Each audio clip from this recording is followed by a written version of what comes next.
Los derechos humanos protegen a quienes son agredidos por los poderes del Estado. En la Edad Media era absurdo plantearlos. No había derechos para los hombres. La figura del Cristo torturado justificó la tortura de Torquemada. Todo régimen autoritario reprime desde un absoluto. Primo Levi dice, existe Auschwitz, no existe Dios. ¿Dios ignoraba la ESMA? ¿Las matanzas en Vietnam? En un mundo en el cual el silencio de Dios es agobiante, los seres humanos tenemos la obligación de tomar la palabra.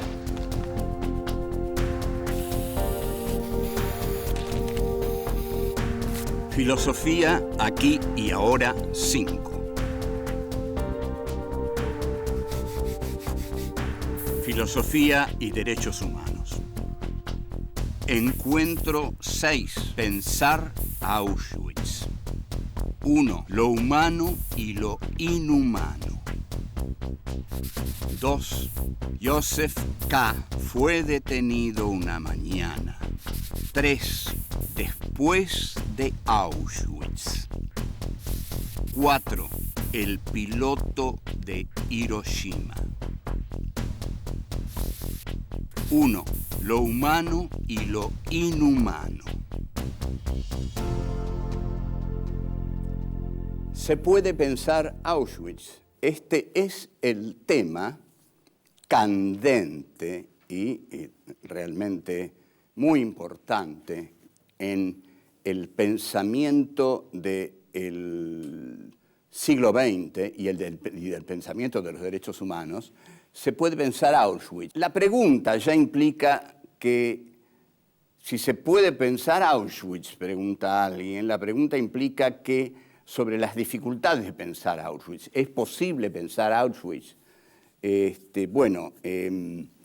¿Por qué? ¿No fue Auschwitz más allá de la razón? ¿No es impensable Auschwitz? ¿No es impensable como lo que ocurrió en Auschwitz es inhumano y en consecuencia es impensable? ¿No está Auschwitz más allá de todo lo humano, implicando una ruptura en el desarrollo de la humanidad, tal como lo postulan los filósofos de la Escuela de Frankfurt, Adorno y Horkheimer fundamentalmente? Auschwitz vendría para esta clase de filósofos, que son los filósofos de la Escuela de Frankfurt, vendría a formar parte de un primer desarrollo de la humanidad que se quiebra en Auschwitz. Entonces, las categorías con que hasta Auschwitz hemos juzgado lo que el hombre ha hecho sobre la tierra son insuficientes. Auschwitz no es un hecho inhumano. Atención, Auschwitz no es un hecho inhumano. Es un hecho humano porque fue hecho por hombres. Al ser hecho por hombres, Auschwitz no es un hecho irracional. No. Esas son categorías que el periodismo en general ha tratado y ciertas novelas livianas que tratan de exculpar a los hombres de los horrores que cometen. Entonces, una de las grandes exculpaciones sería, Alemania fue dominada por un loco. Aquí tienen ustedes la que funcionó durante más tiempo, la que justificó la Guerra Fría, la que le justificó a los norteamericanos tomar a nacionalsocialistas en sus empresas. Ninguno de ustedes tiene la culpa, señores. Cayeron en manos de un loco, ¿qué le van a hacer? Un loco y su pandilla se adueñó de Alemania, y esta fue una tragedia que este pobre pueblo tan culto, el pueblo de Goethe, el pueblo de Schiller, el pueblo de Beethoven, de Brahms, entonces fueron aniquilando, fueron incorporando a las empresas norteamericanas y a las empresas que...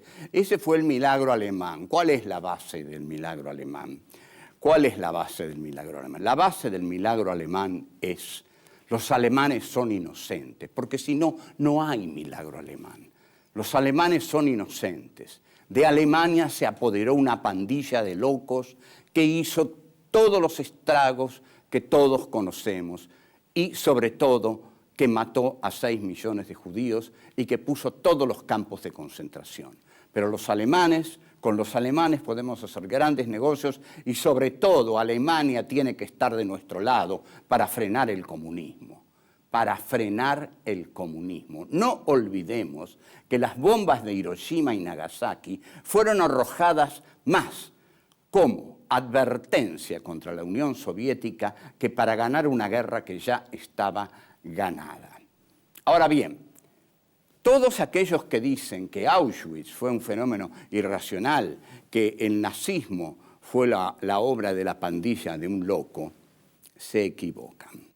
Auschwitz fue un fenómeno cuidadosamente racional.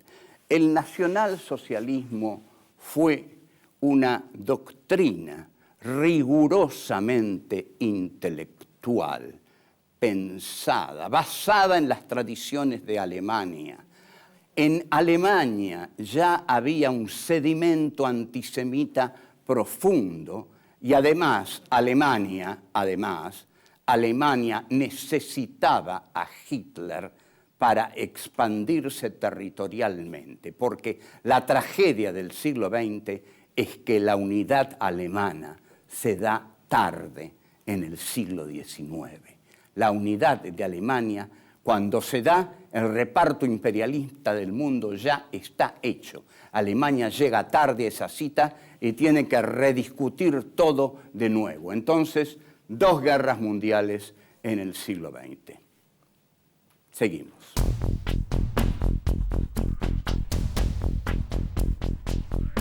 Dos. Joseph K. fue detenido una mañana. El primero de los intelectuales que analizó Auschwitz no conoció Auschwitz ni estuvo en Auschwitz. Se trata de Franz Kafka. Franz Kafka es un novelista que tuvo una capacidad escalofriante de prever los horrores que esperaban a Europa. En sus novelas, lo que nosotros descubrimos es la presencia de un mundo opresor, sofocante, que es incomprensible. Este mundo no es comprensible para quienes lo habitan. Por eso, todo lo incomprensible se hace temeroso, terrorífico. Cuando durante la Junta Militar Argentina echaban a la gente del trabajo y les ponían sellos de inocente o bueno, puede ir, normal, yo qué sé, pero a los buenos no recuerdo, no sé qué sellos les ponían a los buenos, les pondrían bueno. Pero había algunos a los que les ponían un sello que decía potencialmente subversivo. Ustedes imaginen a este pobre tipo que se va a su casa, echado de su laburo, mirando un papel que dice potencialmente subversivo. Y dice, ¿y esto qué quiere decir? ¿Que soy, que no soy, que me voy de mi casa esta noche, que me quedo, que me van a matar? Ese es el mundo de Kafka, peligroso, incomprensible, sombrío. Es decir, los personajes transgreden constantemente códigos que no conocen, porque el Estado kafkiano tiene códigos, se estructura en base a códigos, pero el terror es que esos códigos son secretos. Joseph K. fue detenido una mañana sin saber por qué. Así empieza el proceso. El proceso tiene ese sencillo y escalofriante comienzo. Joseph K. fue detenido una mañana sin conocer las razones de tal procedimiento. Ahora, lo que en Kafka cada vez se desarrolla más es que hay una la racionalidad del terror está aplicada por una dominación burocrática. Hay una burocracia que aplica el terror. Es decir, son burócratas del terror. Quienes van a buscar a Joseph K. le dicen que en realidad ellos no saben si él es culpable o de qué es culpable. Lo que saben es que tienen que buscarlos. Nosotros nos lo tenemos que llevar, señor Joseph K. Lo que usted sea para nosotros no tiene importancia. Ahora, Joseph K. era llevado por inextricables motivos, inexplicables, inextricables, nadie los podía conocer. Pero los judíos sí eran llevados en masa a los campos de concentración por un motivo, porque eran judíos. Hitler hizo de la ontología judía un mal. El judío es judío, y porque es judío es culpable. Es notable esto, y es notable lo que debe sentir aquel que es algo, y por ser simplemente lo que es culpable. ¿Quién decidió su culpabilidad? Bueno, el régimen nacional socialista. Entonces, volvemos a Kafka. ¿Cómo es la cosa? Ustedes imaginen así. Muchos judíos vivían en Alemania. Alemania era un país de judíos alemanes. Entonces, una mañana, todos estos judíos alemanes despertaron y descubrieron que eran culpables, que eran judíos y que por eso eran culpables. Ahora vamos al comienzo de la metamorfosis de Kafka.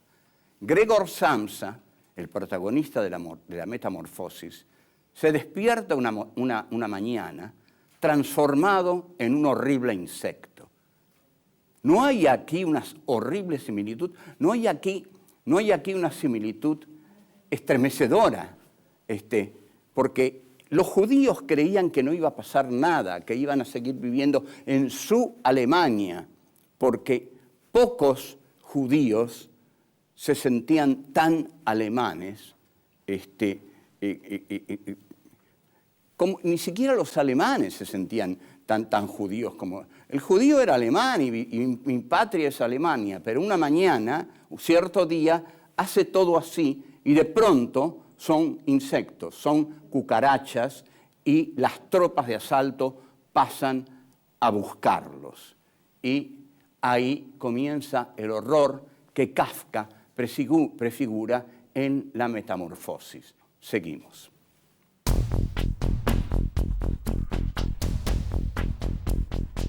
Tres después de Auschwitz. Vayamos ahora a lo que se pensó después de Auschwitz. Una de las frases más desalentadoras, una de las frases que hieren más, es la que pronunció Hans Jonas, discípulo de Heidegger, quien luego de Auschwitz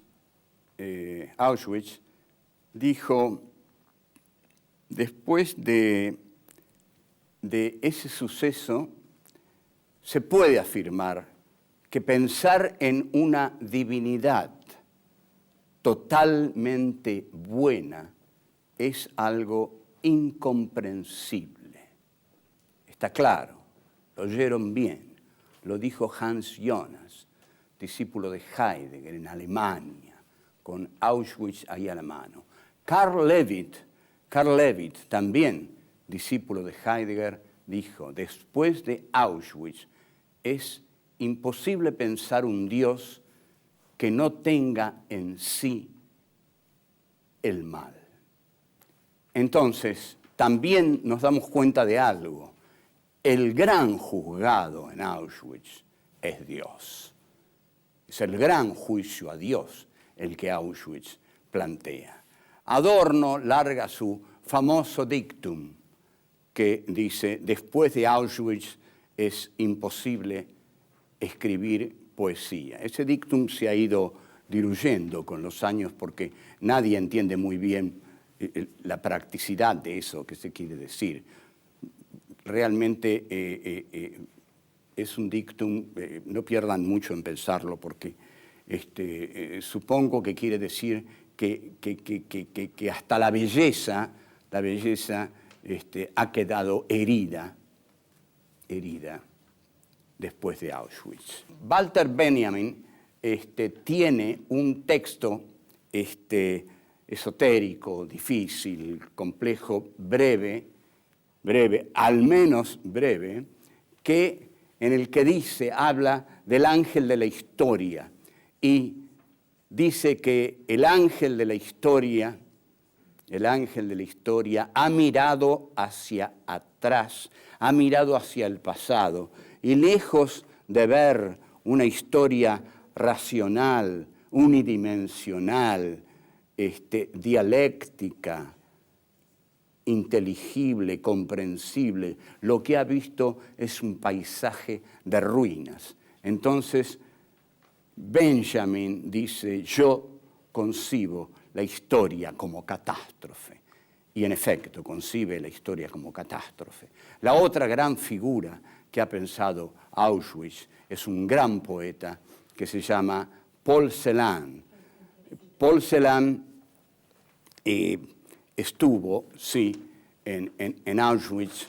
Paul Celan sufrió las atrocidades de los campos de concentración y quiso visitar a Heidegger y lo visitó y antes escribió un poema que él lo escribió en alemán porque dice que quiso escribirlo desde el lenguaje de la muerte. El poema se llama Fuga de muerte y dice así: leche negra del alba la bebemos de tarde, la bebemos al mediodía y en las mañanas, la bebemos en la noche, bebemos y bebemos.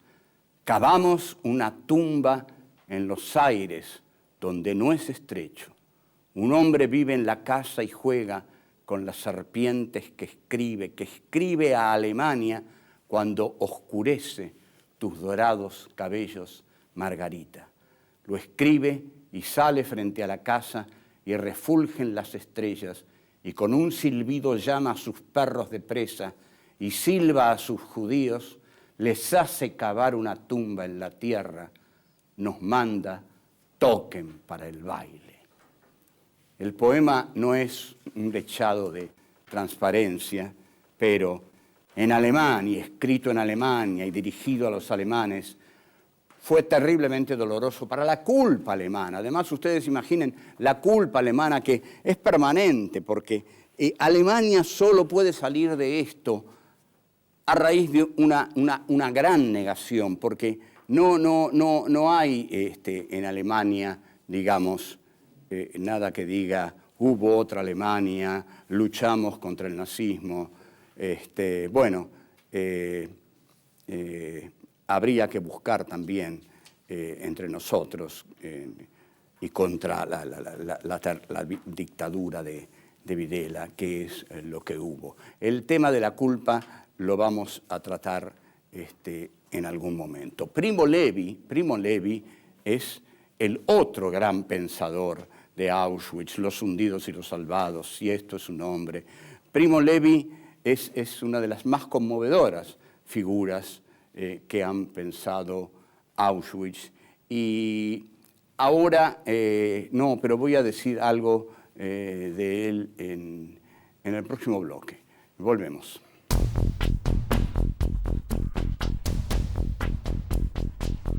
Cuatro, el piloto de Hiroshima. Primo Levi es, como dije, uno de los más importantes personajes, filósofos, científicos.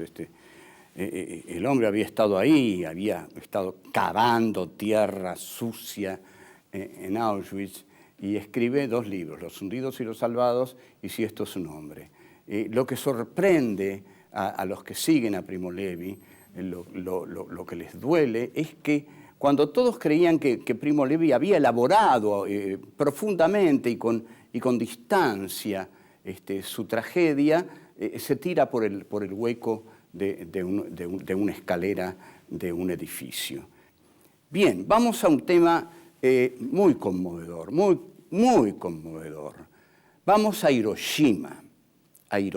¿Qué tiene que ver Hiroshima? No hagamos esa pregunta, por favor, con Auschwitz. Hiroshima es la muerte de 200.000 personas en 5 minutos. Es un hecho sin calificación. Yo no voy a dar calificativos a estos hechos porque no lo tienen. 200.000 personas mueren en 5 minutos. Hay 2 pilotos de Hiroshima. Uno se llama Claude Eatherly, el otro Tibbets. Tibbets es el héroe que Norteamérica necesita. Recibe todo lo que quiere, lo pasean como un héroe, porque Tibbets dice, estoy orgulloso de lo que hice, dice el coronel Tibbets. Yo no tengo remordimientos, me ordenaron tirar una bomba en ese lugar y en ese lugar la tiré. Yo soy inocente, se combate para vencer y para vencer por todos los medios que se puedan. En cambio, Claude Eatherly vuelve destrozado. Entonces lo tiran en un loquero porque ni siquiera se lo puede mostrar. ¿Cómo el gran Estado americano va a mostrar a ese despojo humano como el resultado de Hiroshima? Pero Claude Eatherly no mejora, cada vez se vuelve más loco porque no tolera el peso moral de la culpa de Hiroshima. A partir de ahí va de un loquero en otro, intenta suicidarse, su vida es un desastre. Pero un día recibe una carta del filósofo alemán Günther Anders, que tiene la enorme inteligencia de dirigirle una carta. Entonces, Anders reflexiona que en lo que dice, habla de la técnica, Anders, porque ha sido un discípulo de Heidegger, y dice que la técnica ha cambiado con la situación moral.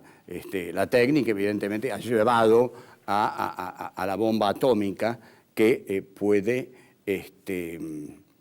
matar 200.000 personas en 5 minutos. Entonces, la técnica nos vuelve más culpables, dice Anders. La técnica es capaz de las más grandes atrocidades y de esas más grandes atrocidades somos culpables. Entonces, le dice a Eatherly, yo le pido, por favor, acá todos los años se conmemora ese horror de la bomba atómica sobre Hiroshima. Si usted pudiera, señor capitán coronel Eatherly, mandar este año una carta a la doliente gente que se reúne aquí, se lo agradeceríamos, porque usted también, Eatherly, es una víctima de Hiroshima. Y es tan profundo y duro y conmovedor este concepto de Anders, que es excepcional. Eatherly le dice, Claude Eatherly, usted también es una víctima de Hiroshima. Günther Anders ha luchado toda su vida por los derechos humanos. Bien vale una vida para luchar por los derechos humanos. Y es un hombre que conoce profundamente el tema, sabe lo que le está diciendo a Claude Eatherly. Usted también es una víctima de Hiroshima. O sea, Auschwitz e Hiroshima, desde el punto de vista de los derechos humanos, son la misma atrocidad. Y es aquí donde nosotros debemos plantarnos, porque nosotros dialogamos, pensamos, actuamos desde el punto de los derechos humanos. Y recordemos que los derechos humanos, ante todo, lo que dicen es que toda vida humana es sagrada. Entonces, tanto los 200.000 de Hiroshima como los 6 millones de Auschwitz, como los 30.000 de Argentina, son para nosotros sagrados, y es por ellos que vamos a seguir pensando y luchando a nuestro modo, tratando de llevar claridad ante la muerte. Hasta la próxima. Chao.